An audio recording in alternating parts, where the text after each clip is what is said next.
Evet arkadaşlar, şimdi yanımızda Sony'nin Santa Monica stüdyosundan Aaron Kaufmann var. Santa Monica stüdyosu biliyorsunuz Sony'nin en herhalde heyecanla beklediğimiz oyunu God of War'u yapıyorlar. Hi Aaron. Hey, how you doing?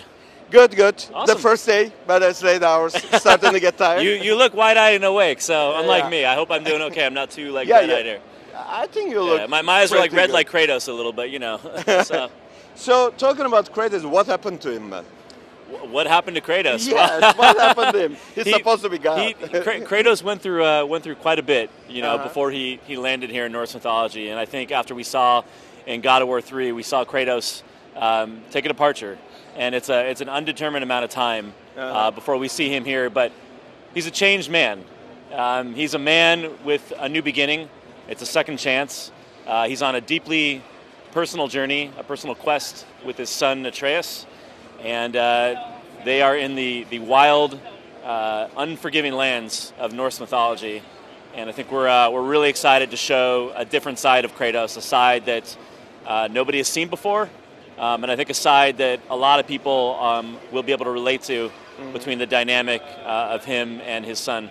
Mm-hmm. He looks a little bit wiser too. He used to get mad at everything. Now he's maybe a little bit like grumpy. He gets mad at stuff, but he's not mad all the time. He's trying to be wiser. Yeah, I think he's definitely not grumpy. He's very serious. He's focused. Kratos was a vengeful, angry god in the previous games, and he's gone through a lot, and he realizes that his past is very dark. And now that he has a son that he cares deeply for, he doesn't want to see his son become the worst that he was. You know, he wants his son to be better. And that's why they're on this journey together. And I think together, Atreus is teaching Kratos how to be human again, and Kratos is teaching his son how to be a god. And, you know, what's very interesting is we, the player, know that Atreus may have some godlike qualities in him, but he doesn't know it. And that's a really, really interesting angle perspective. And the game, will delve into that. And we're excited for you guys to see the story as it develops. Actually, that was my second question, because the kid the Atreus should be a god, because he's son of God of War, but he's also getting alive from some crazy fights. All the time he's fighting alongside Kratos, and it's crazy dangerous, but somehow he just manages to stay alive. So we're not really getting into the origins of his son, but I can tell you that Kratos and the son's mother, they did raise him together at times. And I think what's really important about Kratos' son Atreus is that he is extremely important to the combat. He is a strong support. He is always with you. The camera never moves away from you guys. He is always there. We've dedicated a button to him. They can do tag team moves together. His son has magic moves. He's got the arrows. And there's a lot of things that we're going to delve further into the combat that I think God of War fans of old, of new, and even people who've never played a God of War game are going to really find a lot of connection to this. It's visceral. I mean, the combat is unflinching. You can't take your hand away from it. And I just think with that camera that's over the shoulder, how intimate it is, you're gonna feel those punches. Feel them like you've never felt them before. Something I feel when I watch your both trailers from last year and this year is that just like Kratos changed, the gameplay changed too.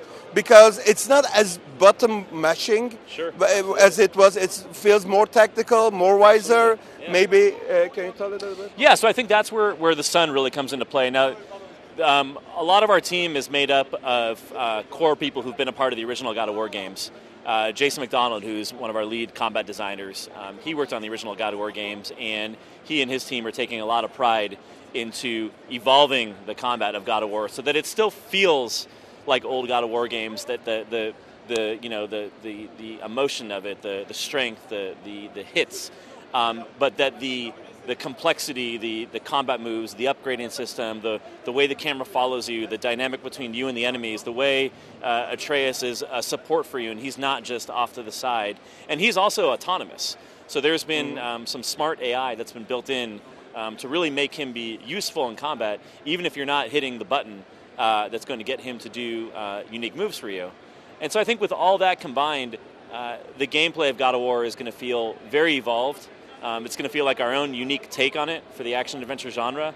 And I think that's something that any action-adventure fan really needs to sink their teeth into on the PlayStation 4. What about the arsenal? We keep seeing this cool axe. It's like Thor's. It's mythical. It's a little more than cool. It's like Thor's axe. Yeah. That you can just call it back and stuff. Is it our only weapon, or will there be as many diverse weapons as what was in the previous games? Right. So I think what you're seeing today is, the axe and the bow are the primary weapons for Kratos and his son, and that's really what we're focusing in on right now. The axe is it is a critical component of the combat. You can throw it and sling it back to you. You can throw it, go into melee, and then sling it back to you. Atreus can jump on enemies and then leap off the back and fire arrows. And you can combine all these different moves with the axe and the bow between the two of them together. And that's really kind of the core cycle of the combat system. And Kratos even has a shield. You've seen that in the trailer. Yeah. He's got a lot of defensive moves, and he can use the shield as an offensive weapon, even without the axe in his hand. So those two weapons are critical, and we know they're going to be a lot of fun to play with. So will there be any other, or are we going to be going with all those? So at this time we're not really getting into other weapons right now. Okay. So we're really focused on the axe and the bow. Okay. But come on, man, the axe and the bow. I mean, that's cool. The Leviathan cool. axe. That axe is straight out of our take on Norse mythology. Now, you may have seen in the trailer there's these two brothers called Brock and Sindri. Sindri is the one when the axe is thrown into the stone rock, and he's like, "Whoa, man!" You know. Yes. So he and his brother Brock created Kratos' axe, and there is some very amazing lore behind that. But with Brock and Sindri, the Holger brothers, they're known for creating Odin's ring, Thor's hammer, Mjolnir, and they created the axe as well. So there's a lot of narrative, there's a lot of detail that the team has put into that axe, and we're just really excited to delve deeper into that further down the road. Mm-hmm. So this time, that the God of War story the narrative was always dark. This time it's also dark, and also that there's some added seriousness on that too. But in the past, that we know that Kratos was kind of in a way, easygoing man, also womanizer. You thought he was easygoing? Kinda. maybe slashing easygoing, but he was also like a womanizer. There was lots of different characters background to him. Sure. So, are we going to see those parts of Kratos again, or can we say that it's just past and he's totally changed? I think what you're going to see in our game is a different man. Mm-hmm. Right? Kratos it's a new beginning for him. It's a second chance. He's a father now, and he sees Atreus, and he knows what his past was in Greek mythology. And through the time between Greek and Norse, he's had a chance to reflect. And there's a lot of things that have happened between now and then, but what's most important is this journey that he's going to take his son on. And the way that they work together is really going to show a side of Kratos that we've never seen before. It's going to be a humanizing side. And he is still very much struggling with the rage, his past. He fights within that inside.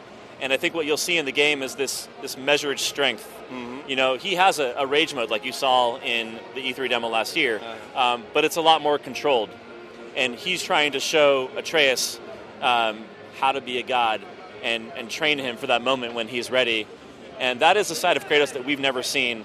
We used to see a vengeful Kratos, an angry Kratos, and I think now you're seeing a Kratos with a purpose, who's taking a step back for a second. And even though he's right in there fighting, brutally, destroying these enemies, he's doing it with a new purpose and a new reason.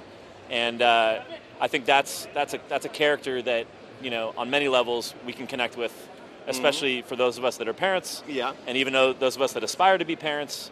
I myself, have a son who's a little younger than 2 years old, and there's a lot of people on our team that are parents. And I think we all get very emotional when we see the relationship that we're creating here on the screen. A Kratos that I think we all imagined would be someone that he would become one day. Okay. So my last question, you announced it already as early 2018. Is it calendar year or fiscal year? It's early 2018. Okay. So around first quarter we should expect it, right? Because all the God of Wars came out in March so far, so it will be coming out around this time. Right now, we're just saying early 2018. Okay. You can ask me about the Mayan calendar, the Norse calendar, the Turkish calendar, the You will not whatever give me calendar.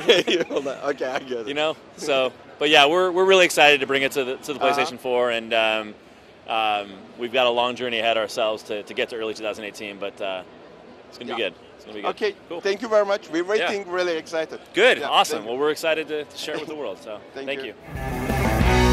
you.